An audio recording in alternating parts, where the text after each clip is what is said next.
I'm now going to introduce the next speaker, Dr. Kanta Dihal. I'm really pleased that Kanta has been able to join us.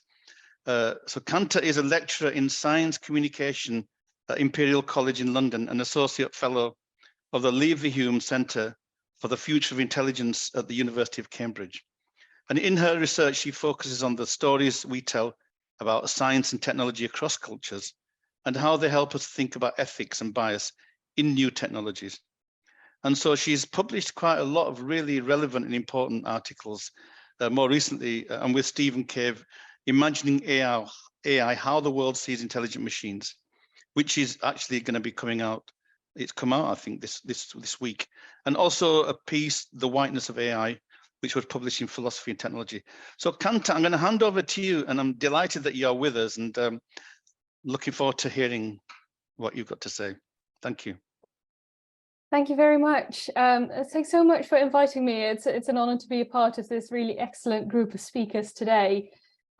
So yes, as Gurnam just very kindly introduced me, I am currently a lecturer in science communication at Imperial College London.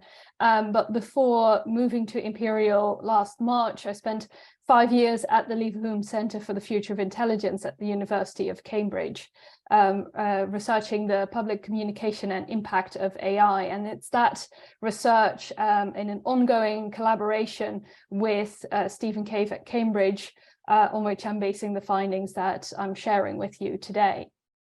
And so I hope that my screen is sharing well. If not, please shout. So this research all started with a few book covers, and then a few more. And as book after book on AI started coming out, Stephen and I started noticing a pattern, and I'm sure that you're noticing it here too. It's the unstoppable rise of the white plastic android.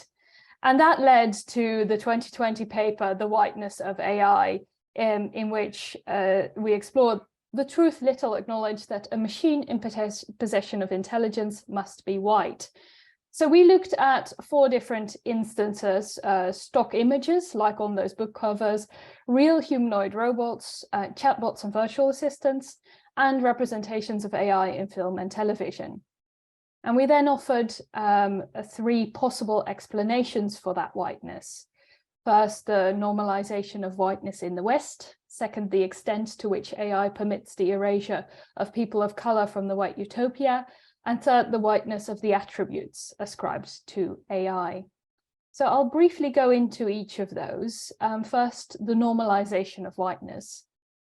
And that is where we explored the limits of the often bandied about argument that we often got in reply when we started pointing this out, that whiteness is so normal in Western culture that many people don't notice that these human-like machines are racialized, that people merely see them as conforming to their idea of what human-like means. So we might expect a proliferation of white intelligent machines as an unthinking default. You know, you make something look like a human, you make something look like a white human if you are white yourself and you don't notice this. But we didn't find that a sufficient explanation in its own right, because not all intelligent humanoid entities imagined by predominantly white industries are portrayed as white. Aliens have been stereotyped in all kinds of ways. So what makes AI different? And our next argument was that the whiteness of these machines allows the white utopian imagination to exclude people of color. So one of the most pertinent hopes for AI is that it will lead to a life of ease, relieving its owners of unwanted labor. And critical race theorists have repeatedly pointed out that the leisure available to the wealthier classes today is disproportionately facilitated by the labor of working class women of color. But as Bell Hooks has very eloquently pointed out, is even this relationship, this sort of minimal but necessary presence of people of color in the lives of white luxury, seem undesirable. And throughout literary history, you can see that utopias in Western culture have been construed on exclusionary, colonialist, and eugenicist premises. So the utopia of the white racial frame removes people of color altogether, even in the form of servants, and replaces them with white machines. And third, we argued that AI is predominantly racialized as white because it's deemed to possess attributes that the white racial frame imputes to white people. So we examined these attributes on the 3 key headings: intelligence, professionalism, and power. And I'll get back to those 3 headings in a second, but first, I want to zoom back out to our question today. How do these findings bear on the topic of this seminar, and particularly on the concerns and possibilities that AI raises in developing anti-racist and critical pedagogies? So I want to highlight 2 things here, a simple one and a complex one. And the simple point is that I had probably naively underestimated the impact of pointing out that robots are white. Of course, we got a lot of defensiveness and trolling, as is usual, I guess, but there really was a shift in the way that some people started thinking about their uncritical use of certain imagery around AI. So when a year later, Tanya Duarte and her collaborators launched the brilliant Better Images of AI project, the uptake of its small set of initially only 30 alternative images proved how much people by then wanted to replace their existing stash of white plastic Android pictures. And the more complex aspect concerns that claim that AI is predominantly racialized as white because it's deemed to possess attributes that the white racial frame imputes to white people. So as Gurnam just pointed out, oh no, my slide is, oh, there it is. As Gurnam pointed out, the European colonial project legitimized itself through the idea that white European men were basically more intelligent than everyone else, and that legitimized them being in charge of everyone else. And throughout the 19th century and onwards, many efforts were made to empirically demonstrate and measure this intellectual difference through tests such as the IQ test and the SAT, which were very much skewed culturally in ways that then helped confirm these hypotheses. Now, explicit associations between racial groups and intelligence did start declining after the Second World War. These tests were adjusted many times, but we all know that these associations continue to be made in right-wing circles, and implicit or unconscious associations between race and intelligence persist very widely. So given that association of intelligence with the white European male, it's expected that when this culture is asked to imagine an intelligent machine, it imagines a white machine. The second point is that much of the current discourse around AI focuses on how it is or will soon be capable of professional work, doing things that you would have to have gone to university for. So in that sense, AI is often contrasted with previous waves of automation in which machines performed manual or semi-skilled labor.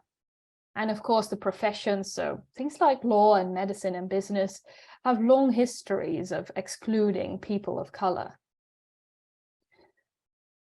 And thirdly, another much hyped narrative is that AIs will rise up and conquer humanity altogether. And those are narratives about machines becoming superior to humans.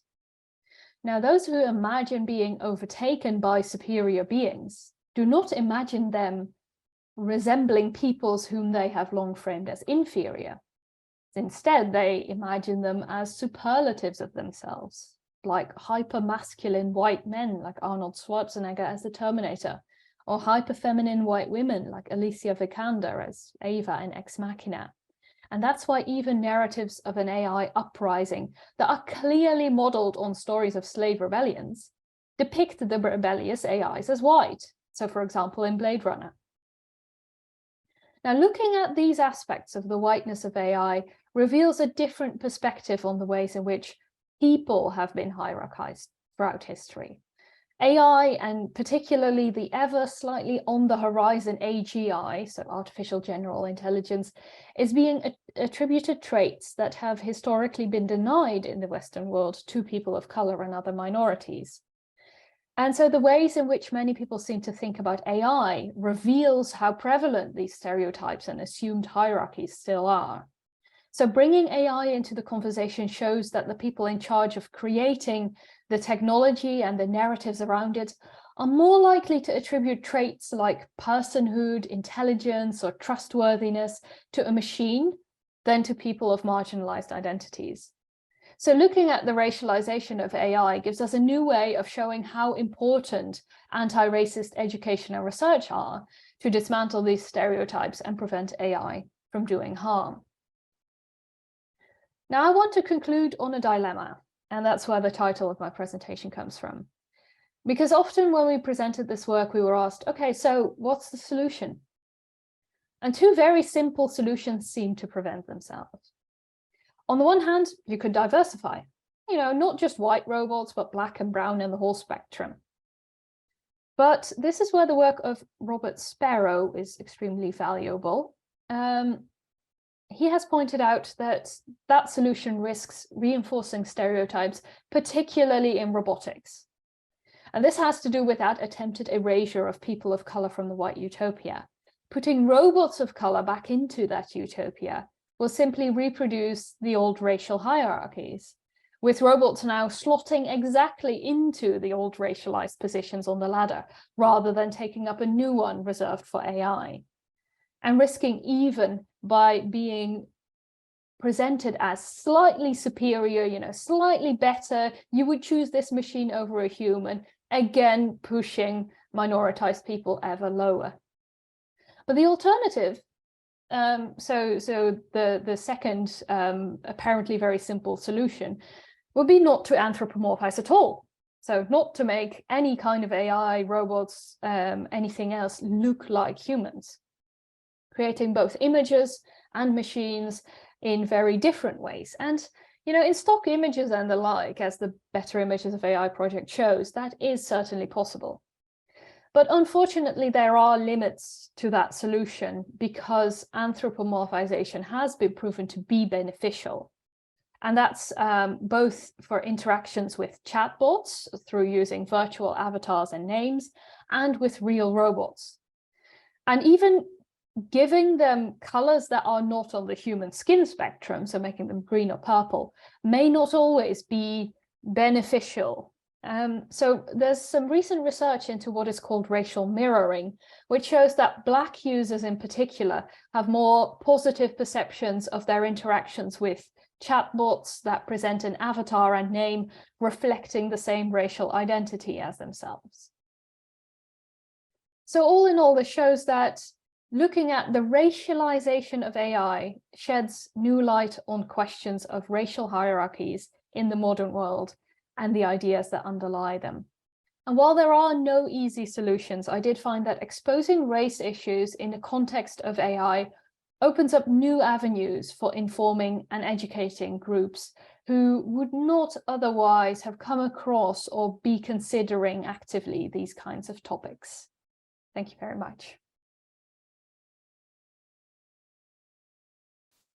Thank you, Kanta, for that really fantastic presentation. And I kind of feel like we should have given you more time, but I'm sure we can explore some of those. And there's already been some interesting responses in the chat, particularly around the diversity dilemma. I think that's one of these kind of almost impossible paradoxes, but we can see where we go with that one. So if I'm going to introduce our next speaker now. It's the final one of the three for this morning's session. And then after that, we will have about half an hour for questions and for responses. I also feel like, we should be applauding you, but I'm just kind of worried about the technology and getting thrown out, but applause is from everybody, yeah?